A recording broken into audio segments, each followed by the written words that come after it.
Gotcha.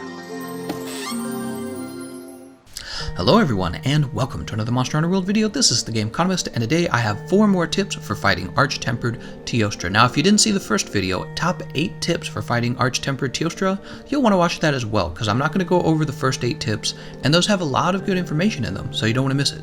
Alright, now before we get started with the 4 main tips, I've got 2 easy tips for players who are kind of new. I didn't want to count them as part of the official 4, because really this is common knowledge, everyone should know this, but I know some players are still learning, so I'm going to go ahead and remind them. The first one is, after Arch Tempered Teostra is done fighting with Kushala Daora, he's going to run down into the middle of Elder's Recess, and he's going to stand right under a falling boulder. That means when you go to approach him, somebody better shoot that boulder down and drop it on his head. There's actually 2 boulders in this location, and when you drop the second boulder, it gives you a knockdown on Teostra. So it's really important that you guys take your time and drop both of these boulders. It's extremely helpful. The other newbie tip is just a reminder not to spam the flash pods. There are still players doing this, can you believe it?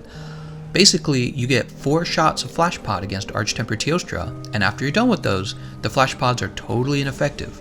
So you need to use them sparingly, and as I mentioned in the previous video, you'll probably want to use it when he's flying so that you get a nice little knockdown on him, and you can do some extra damage. It's especially nice to use it on him when he's trying to escape to his nest, because he'll keep trying to go back there.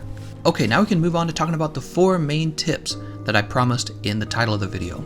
The first tip is that you can actually go over to the canteen and eat a vegetable platter for the Elemental Resist Large buff. The Elemental Resist Large buff should give you 15 more fire resistance, and that's going to be extremely helpful if you weren't able to build enough fire resistance into your build. Welcome to the Salty Spittoon. How tough are you? Additionally, I thought it would be worth mentioning that you could try to roll for the Feline Moxie, but I mean, it just doesn't proc every time. I'm not the biggest fan of it myself. I hear other people claim that everybody should try for it, but I just think it's okay. It basically gives you like a copycat of the Gut skill, which means that if the monster uses a strong move and kills you, it won't actually kill you, so it is a useful skill for conserving your lives, and I know that's definitely a problem when you're playing the multiplayers. People die too much, so you can consider Feline Moxie, and once again, the vegetable platter will give you Elemental Resist Large.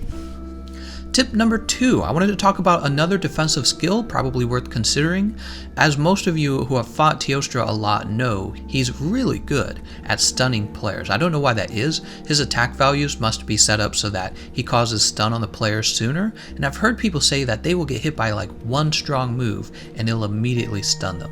This is a big deal because if you get hit by 2 moves from Arch Tempered Teostra, there's a very good chance you're going to be dead. And that means you could consider building the stun resistance skill. It's especially easy to build this skill, very efficient to build I should say, if you bring Kulvtaroth Ire, the Kulvtaroth chest piece, because it'll give you 2 levels of the stun resist, and then all you need is 1 small decoration slot to bring it up to 3 and be completely immune to stuns. So if you're having a lot of trouble with Arch Tempered Teostra stunning you, try building for that, and you're still going to get decent damage because the Kulvtaroth Ire is still a fairly efficient piece of armor. I mean, we have the new Draken Armor chest piece, which is a more damaging piece of armor, but think about it. Kulvtaroth Ire is going to give you that stun resist, it's going to give you fire resistance. It's just a better chest piece when you're not a professional speedrunner and you're fighting Arch Tempered Teostra. Tip number 3, so we talked a little bit about mantles last time.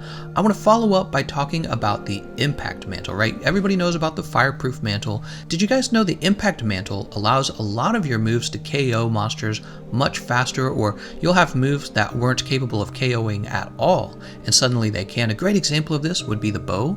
If you use Spread Shot on the bow and you've got the impact mantle, you're going to cause a KO on Arch Tempered Teostra very quickly.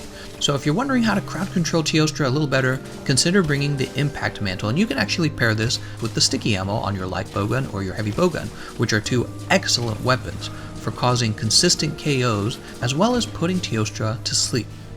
And finally, tip number 4. So one of the reasons why Arch Tempered Teostra is so difficult is because when his fire aura begins, you start to take a lot of damage anytime he runs near you, and he often does. He'll run right up to you, knock you over, deal a little bit of damage, and you immediately start taking damage from his aura. I mean, it's really dangerous, especially even if he stunned you and he's not hitting you, but he's just standing near you, you just take a ton of damage.